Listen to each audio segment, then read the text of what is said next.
warahmatullahi wabarakatuh. Apa kabarnya anak-anak? Semoga anak-anak tetap dalam keadaan sehat dan terus jaga kesehatan di masa pandemi ini.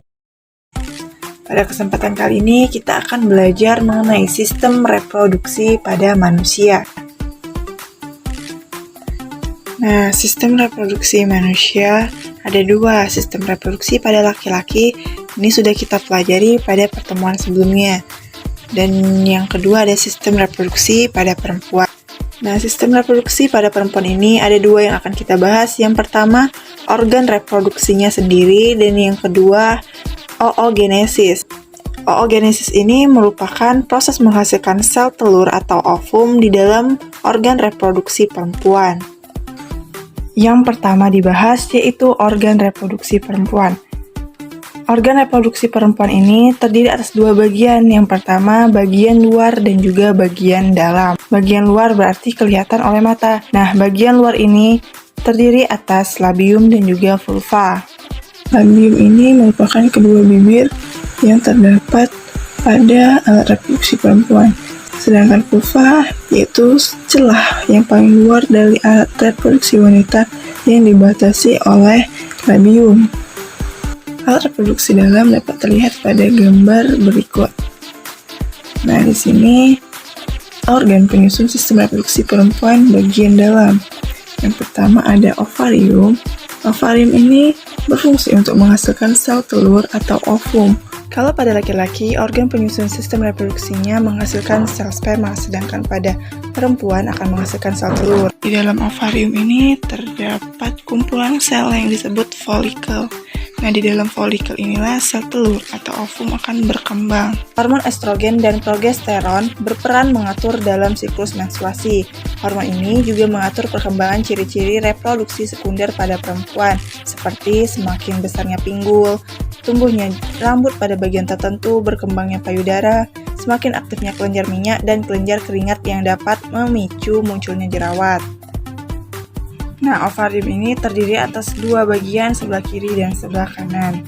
Nah, setiap bulannya, ovarium ini akan menghasilkan satu sel telur secara bergantian.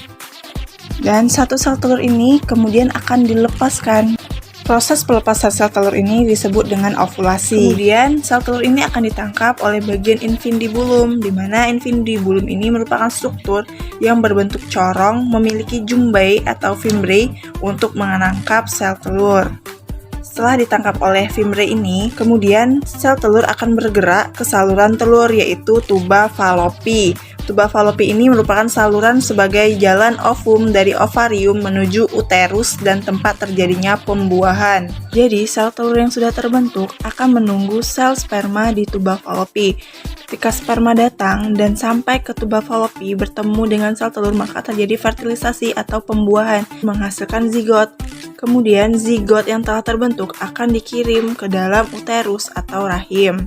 Uterus ini merupakan tempat perkembangan janin, terdiri atas 3 lapisan.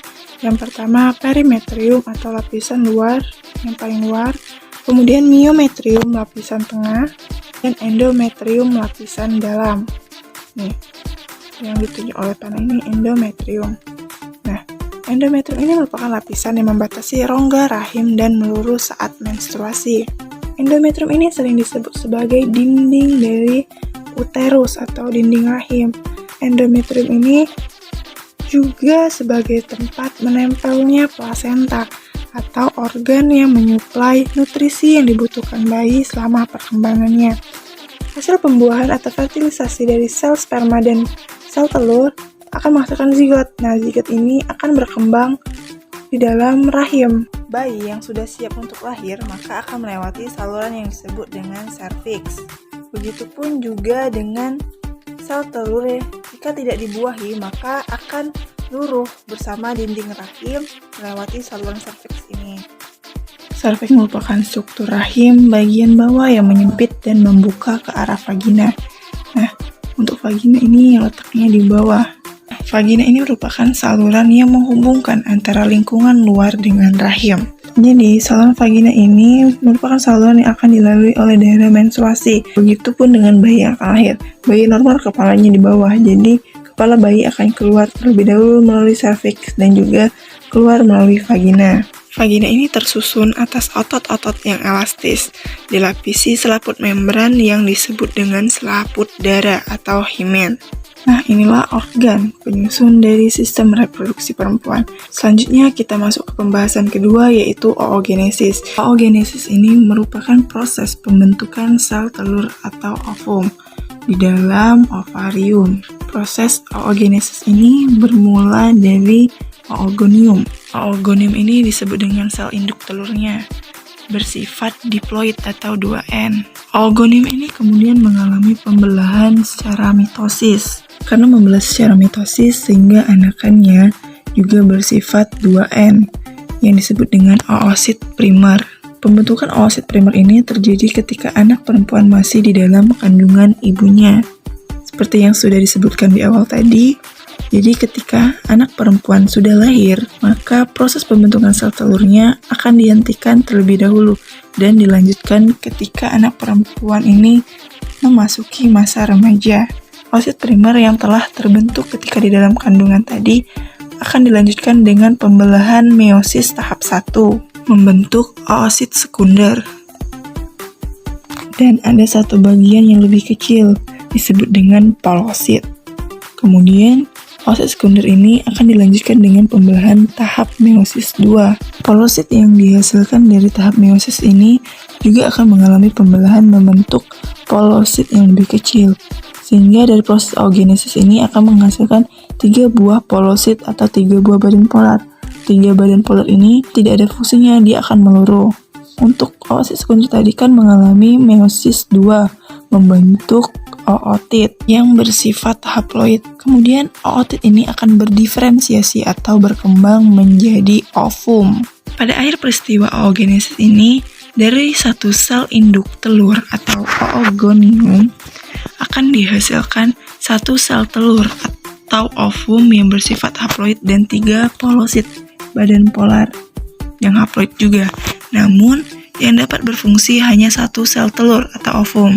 Satu sel telur inilah yang nantinya akan dilepaskan dari ovarium menuju ke tuba falopi dan siap untuk dibuahi oleh sel sperma. Sebagai penutup pembelajaran kita kali ini, ada kalimat motivasi.